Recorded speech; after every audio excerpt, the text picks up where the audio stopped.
வீட்டில் வந்து கொலை மிரட்டல் பண்ணுறாங்க. ஒரு நாள் நைட் வந்து அந்த வீடியோ ஃபுட்டேஜ்லாம் என்கிட்ட இருக்குது. ஃபோனில் அசிங்கமாக திட்டாரு. இன்னைக்கு காலையில் நேற்று வந்து கேட்டாங்க. நான் 100க்கு ஃபோன் பண்ணேன். லொகேஷன் போய் கம்ப்ளைண்ட் பண்ண கம்ப்ளைண்ட் எடுக்கலை.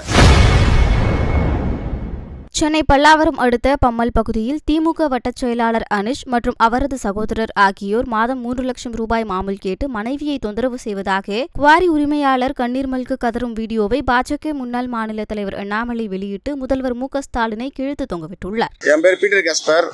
நான் பம்மல் காமாஜபுரத்தை சார்ந்தவன். எனக்கு பீட்டர் ப்ளூமெண்ட் இண்டஸ்ட்ரீஸ்னு ஒரு எம்சாண்ட் பிளான் இருக்குது. 2019 அந்த உரிய உரிமை பெற்று தான் நடத்திட்டு இருக்கேன். என் பேர் எல்லாமே ராயல்ட்டி லைசன்ஸு, பிடபிள்யூ அப்புறம் எல்லாமே கரண்ட் பில் எல்லாமே என் பேரை வரி கட்டியிருக்கேன். எல்லாமே என் பேரில் தான் இருக்குது. கடந்த 4 வருஷமாக அனிஷ்டன் ஸ்ரீதர் ஆளுங்கட்சி சார்ந்த வட்டச்செயலாளர் அவங்க 2 பேருமே அண்ணன் தம்பி. என்னை வந்து இங்கே தொழில் செய்யணும் மாமல் கொடுக்கணும்னு சொல்கிறாங்க. ஒரு வண்டிக்கு ஒரு நாளைக்கு 1000 வீதம் கேட்டு என்கிட்ட 10 வண்டி இருக்குது. மாதம் 3 லட்சம் கிட்ட வசூல் பண்ணுறாங்க. 4 வருஷமாக சுமார் 75 லட்சம் வரைக்கும் நான் கொடுத்துருக்கேன். இப்போ கடந்த சீனாக்காக தொழில் சரியில்லை, என்னால் கொடுக்க முடியல. இப்போ மாமல் தர முடியாது, நான் ஓப்பனாக சொல்லிட்டேன். அதுக்கு வந்து வீட்டில் வந்து மிரட்டுறாங்க. என்னங்க எங்கள் அப்பாவே கொலை, இது எங்கள் அப்பா, இது எங்கள் வேலை செய்கிற டிரைவரோட ஒய்ஃபு.